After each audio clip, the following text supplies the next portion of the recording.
New report shows Florida has second highest number of LGBTQ plus school book bans in America. According to an analysis published by PEN America, Florida has the second highest number of school-related book bans in the country. PEN America is a free speech and literary organization. The analysis shows that there are 566 book bans within 21 Florida school districts. Texas was the only state with more bans at 801 across 22 districts.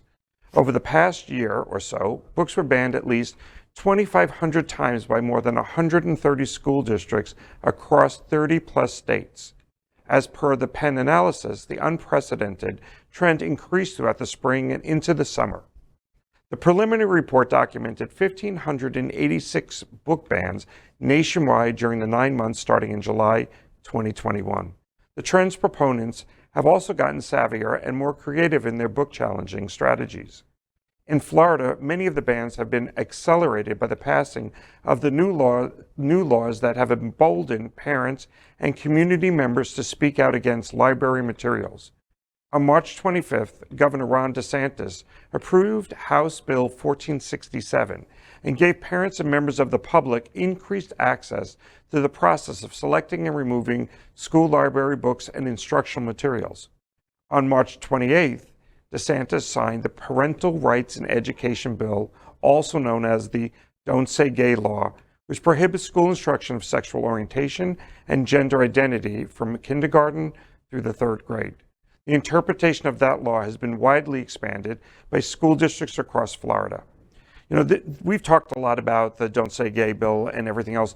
The banning of school books just takes me back to the burnings in Nazi Germany and other places, you know, where you don't want your story told. Removing and erasing history or altering history is what they're trying to do. And we live in a state, you know, we came in second to Texas. I mean, that is, you know, Texas is our sister city when it comes to doing bad things to good people. And I just find this is just so telling that even here locally, we saw before the school year, the books in Fort Lauderdale schools were sent to the Stonewall Museum for safekeeping, because anything refers to LGBT, whether it be visual or in writing, is basically you know, you out. say sister city, and when you said that, I was sitting in Florida, Texas, right? Sorry. But I immediately thought, well, that's because the sisters are DeSantis and Abbott, and then I thought, oh no, that's not quite right. Perhaps kissing cousins.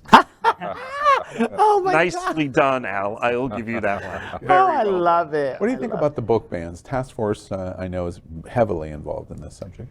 Yeah, I mean, think about what kind of message that sends to an LGBTQ student.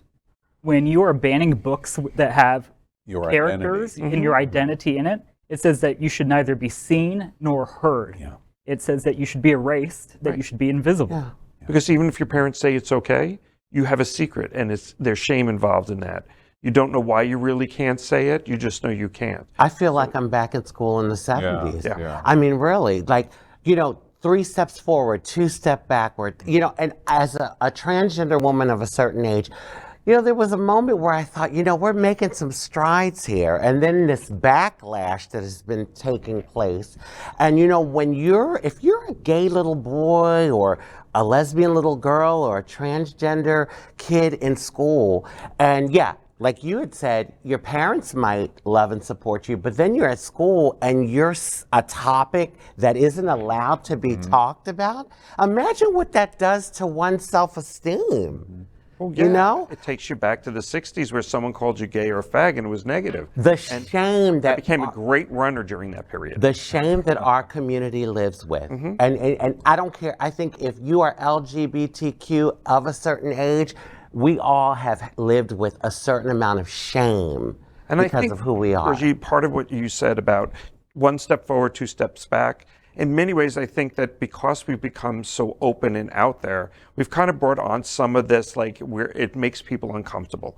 And so I think we've still made progress, but we have to fight to keep that progress, because those 2 steps back are being resisted by a large proportion of our community and the general population. So go ahead, I'm sorry, Al. No, you were going to say? I was just going to say, you know, it occurs to me that, you know, in our conversation about folks becoming complacent or apathetic, you know, a lot of people in the LGBTQ movement became apathetic or complacent after we won marriage equality in we got our 2015. marriage, we're done. Exactly. Got it, we're done, Yeah. and it feels like, oh, there's no need for these Until national. Clarence Thomas comes along. Exactly. Oh, Love please. versus Virginia. Yeah. But it makes it feel like we don't need these national organizations or these local organizations anymore. But it goes to show you that organizations like the task force, like GLAAD, who are celebrating their 50th anniversaries next year, are just as relevant today as they were 50 years ago. And maybe even more so. Yeah. One last thought that I would suggest. Penn does a very fine job of quantifying what's going on in America. Roughly the exact same number of school districts in Texas and Florida. They're number one, we're number two. By the way, this is one race that you don't want to be number one in. You want to be number 50. That's the winner, is number 50. But the one thing that I would share to LGBT community that thinks that they don't have to get into the trenches of this fight is, and I regret even saying this, but while we're number two, we could be number one. And that would even be worse. And that's why you have to get involved into the fight, because we have a governor that has only begun to start. Trump is old and tired, and there's only so much.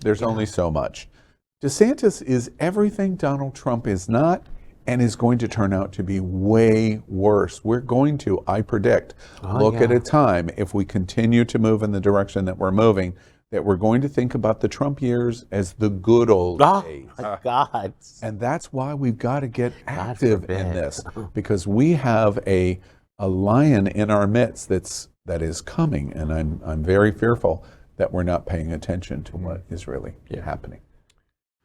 LGBTQ plus news is vital for our community and for the broader world as a whole. We have enough enemies at Fox News. Tucker, Sean, and Laura are loud. We need passionate allies. Happening Out Television Network, Queer News Tonight, and It's Happening Out are literally out of the closet and into the headlines. Our community needs your support. Like this broadcast and subscribe now to ensure the growth of the entire LGBTQ plus community.